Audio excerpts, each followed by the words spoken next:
नमस्कार दोस्तों, जय श्री कृष्णा, राधे राधे। दोस्तों, आज हम आपको इस वीडियो में जगन्नाथ भगवान की एक कहानी सुनाने जा रहे हैं। घोर अंधेरा जगन्नाथ मंदिर में सिर्फ कुछ दियों की टिमटिमाती रोशनी गर्भगृह में पसरी खामोशी को तोड़ रही है। मुख्य पुजारी परंपरा के अनुसार भगवान जगन्नाथ की मूर्ति को जगाने और स्नान कराने के लिए प्रवेश करते हैं। दिए की रोशनी में भगवान का मुस्कुराता चेहरा चमकता है। राजेंद्र जी की आंखें रोज की तरह श्रद्धा से झुक जाती हैं, लेकिन आज कुछ अलग है। उनकी नजर भगवान के होठों के कोने पर अटक जाती है। वहां कुछ पीला सा लगा है, दाल और चावल का एक दाना। ये क्या है? ये करीब जाकर देखते हैं। यह खिचड़ी का दाना है। भगवान के गालों पर हल्के पीले दाग हैं, जैसे किसी बच्चे ने जल्दबाजी में खाकर हाथ पोंछ दिए जाते हैं। राजेंद्र जी का दिल बैठ जाता है। मंदिर में खिचड़ी का भोग तो शाम को लगता है, सुबह तो बिल्कुल नहीं, और गर्भगृह में उनके अलावा किसी और को आने की इजाजत नहीं। ये अपवित्रता है या कोई चमत्कार? भक्ति जब सारे नियम तोड़ देती है तो भगवान भी अपने नियम तोड़ देते हैं। यह कहानी किसी भक्त की नहीं, बल्कि उस माँ की है जिसके लिए भगवान ने अपना सिंहासन छोड़ दिया।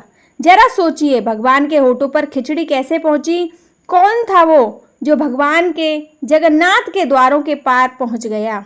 वीडियो के अंत में एक सवाल पूछा जाएगा जिसका जवाब आपको कमेंट में देना है, इसलिए हर दृश्य को ध्यान से देखिएगा। राजा गजपति एक न्यायप्रिय और धर्मनिष्ठ शासन और अपने मंत्रियों के साथ राज्य के मामलों पर चर्चा कर रहे थे। तभी घबराए हुए राजेंद्र पुजारी वहां पहुंचे। राजेंद्र पुजारी जी ने, इस समय यहाँ पर कुशल तो है महाराज? अनर्थ भी कह सकते हैं और चमत्कार भी। समझ नहीं आ रहा। राजा खड़े हो जाते हैं। दरबार में सन्नाटा सा छा जाता है। स्पष्ट कहिए आचार्य, क्या हुआ? महाराज, आज भोर में जब मैं गर्भगृह में गया तो मैंने प्रभु जगन्नाथ जी के मुख पर खिचड़ी के कण देखे। पूरे दरबार में कानाफूसी शुरू हो गई। खिचड़ी सुबह सुबह? यह असंभव है। क्या आपने स्वयं देखा? कोई भ्रम तो नहीं? महाराज, अपनी इन आंखों से देखा मैंने। किसी ने प्रभु को भोग लगाया हो और उन्होंने उसे स्वीकार भी किया हो, पर सवाल यह है कि कौन और कैसे? मंदिर के सारे द्वार बंद थे। राजा गजपति की आंखों में चिंता के साथ साथ एक अजीब सी जिज्ञासा तैर रही थी। यह कोई साधारण घटना नहीं है। या तो यह मंदिर की सुरक्षा में बहुत बड़ी चूक है, या फिर स्वयं प्रभु की कोई लीला है। पता लगाइए। आज रात मंदिर की सुरक्षा दुगनी कर दी जाए। एक पर्दा भी न आ पाए, एक परिंदा भी मंदिर में न आ पाए। एक छोटी साफ सुथरी झोपड़ी, तुलसी के पौधे के पास मिट्टी के चूल्हे पर एक मिट्टी की हांडी छड़ी है। कर्माबाई, जिनके चेहरे पर उम्र की झुर्रियों से ज्यादा ममता और भोलापन है, बाजरे की खिचड़ी बना रही है। उनकी हर हरकत में एक लय है, एक प्रेम है। एक साधु ज्ञानवश वहां से गुजरते हुए रुकते हैं। देवी, तुम क्या कर रही हो? कर्माबाई मुस्कुराकर उनकी ओर देखती है। प्रणाम महात्मा, अपने लाला के लिए भोग बना रही हूँ। उसे खिचड़ी बहुत पसंद है। लाला, और तुमने अभी तक स्नान भी नहीं किया? बिना स्नान किए भगवान का भोग, ये घोर पाप है। शास्त्र इसके विरुद्ध है। कर्माबाई का चेहरा थोड़ा उतर गया। उसकी आंखों से एक बच्चे जैसी उलझन है। पर परमात्मा, मेरा लाला सुबह सुबह भूखा होता है। मैं स्नान ध्यान में लगूंगी तो उसे भोग लगने में देर हो जाएगी। मैं बेचैन हो जाता है वो बेचारा, उसे बहुत भूख लगती है। तब महात्मा कहते हैं, मूर्ख स्त्री, भक्ति का अर्थ अनुशासन है। नियम पहले आते हैं, भावना बाद में। भगवान को तुम्हारी मैली खिचड़ी नहीं, शुद्ध मन और तन से दिया गया भोग चाहिए। कल से पहले स्नान, फिर पूजा और तब भोग लगाना। कर्माबाई चुपचाप सिर झुका लेती है। साधु ज्ञानानंद संतुष्टि से भाव से आगे बढ़ जाते हैं। तभी एक 7-8 साल का बालक दौड़ता हुआ आता है। उसकी आंखें नटखट और चेहरे पर एक दिव्य चमक। माँ, कर्मा, भूख लगी है, खिचड़ी बनी? हाँ मेरे बच्चे, बस बन गई, बैठ अभी परोसती हूँ। वह बालक को खिचड़ी परोसती है। बालक बड़े चाव से खाता है। माँ, आज स्वाद थोड़ा अलग है। तुम्हारी आंखों में चिंता क्यों? कुछ नहीं बेटा, तू बस पेट भर के खा, कल से थोड़ा इंतजार करना पड़ेगा। बालक कुछ नहीं कहता, बस एक रहस्यमय मुस्कान के साथ कर्मा को देखता रहता है। राजा गजपति स्वयं राजेंद्र पुजारी के साथ गर्भगृह में मौजूद हैं। कड़ी सुरक्षा के बावजूद आज भी वही नजारा है। भगवान की मूर्ति पर खिचड़ी के ताजे दाग हैं। वह कैसे हो सकता है? मेरी पूरी सेना, मेरे सबसे भरोसेमंद लोग पहरे पर थे। महाराज, ये किसी इंसान का काम नहीं है, यह स्वयं प्रभु की इच्छा है। हे प्रभु जगन्नाथ, ये क्या लीला है? हमें मार्ग दिखाएं। कौन है वह भाग्यशाली भक्त जिसका भोग आप सारे नियमों को तोड़कर स्वीकार कर रहे हैं? राजा को क्या पता था कि जवाब एक साधारण सी कुटिया में छिपा है। जवाब छिपा था उस सवाल में जो सालों पहले राजस्थान के एक छोटे से गांव में भी पूछा गया था। क्या आपने कभी भगवान को रोते देखा है? अगर आपकी आंखें भी नम हो गई हैं तो वीडियो को अभी लाइक करके कमेंट में सिर्फ जय जगन्नाथ लिखना। कर्मा के बचपन की कहानी। जब कर्मा के माता पिता कहते हैं, देख बेटी कर्मा, हम पुष्कर जा रहे हैं, 4 दिन लगेंगे, घर का और ठाकुर जी का ध्यान रखना। तब कर्मा कहती है, आप चिंता मत करो बाबू, मैं सब संभाल लूंगी। और हाँ, सबसे जरूरी बात, ठाकुर जी को भोग लगाए बिना तू भी अन्न का दाना मुंह में मत डालना।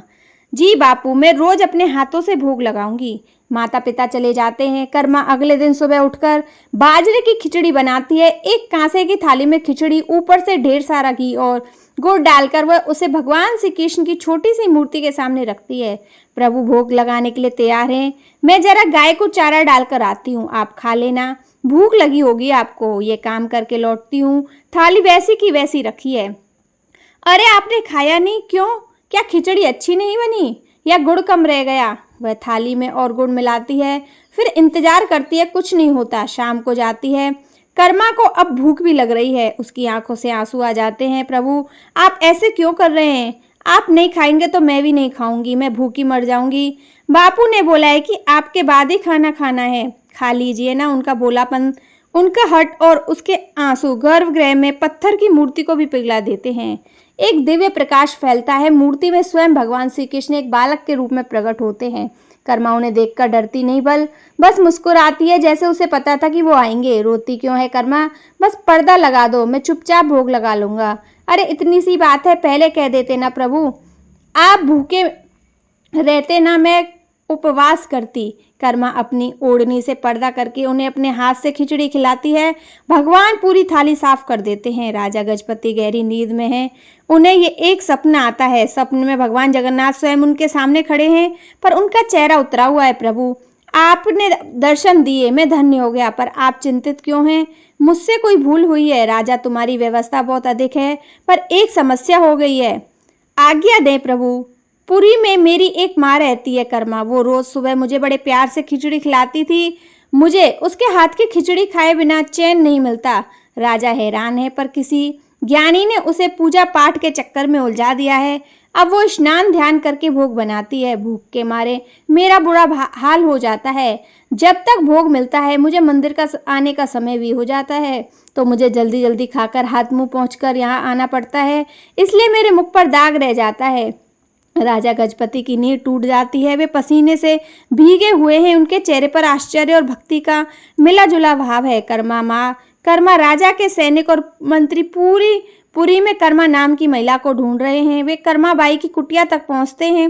राजा और राजेंद्र पुजारी भी वहां आ जाते हैं। वे देखते हैं कि कर्मा बाई स्नान करके गीले बालों में जल्दी जल्दी भोग बना रही है। वहीं नटखट बालक बाहर बैठा इंतजार कर रहा है। माँ जल्दी करो ना, बहुत जोर की भूख लगी है। राजा और राजेंद्र जी एक दूसरे को देखते हैं। वे समझ जाते हैं साधारण बालक नहीं है। तभी साधु ज्ञानानंद भी वहां आ जाते हैं। महाराज, आप यहाँ इस अज्ञानी स्त्री की कुटिया में महात्मा जिसे आप अज्ञानी कह रहे हैं, वो स्वयं भगवान जगन्नाथ की माँ है। आपके थोपे हुए नियम के कारण भगवान को भूखा रहना पड़ रहा है।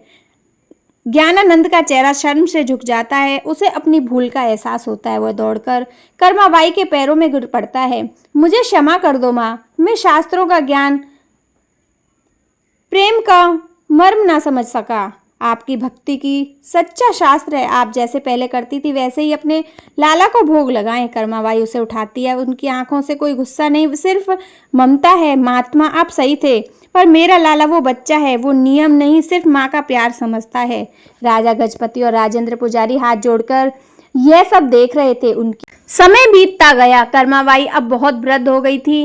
वह अपनी चारपाई पर लेटी है, उसकी सांसें धीमी चल रही है। वहीं बालक जो अब भी उतना ही बड़ा है, उसका हाथ पकड़कर उसके पास बैठा है। बाबा, लाला अब मुझसे उठा नहीं जाता।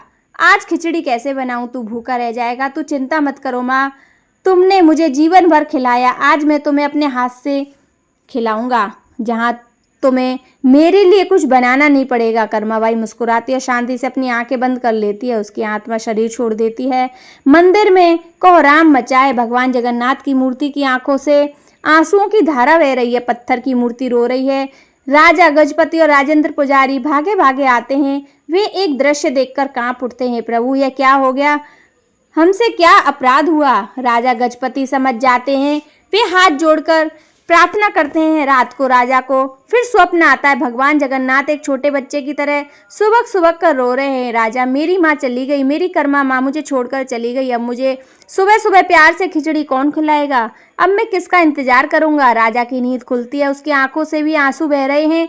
लेकिन यह एकमात्र माँ नहीं थी, ऐसी और भी कहानियां हैं जहां भक्ति में भगवान को विवश कर दिया। राजा गजपति ने सभी पुजारी और पूरे राज्य के लोगों को इकट्ठा किया। उनका चेहरा दृढ़ निश्चय और गहरी भावना से भरा हुआ है। आज से और इस सृष्टि के अंत तक भगवान श्री जगन्नाथ को अर्पित होने वाला 56 भोग में से सबसे पहले भोग मेरी माँ भगवान की माँ कर्माबाई के नाम से बाजरे की खिचड़ी का भोग लगाया जाएगा, ताकि मेरे प्रभु को कभी यह ना लगे कि उनकी माँ उन्हें छोड़कर चली गई।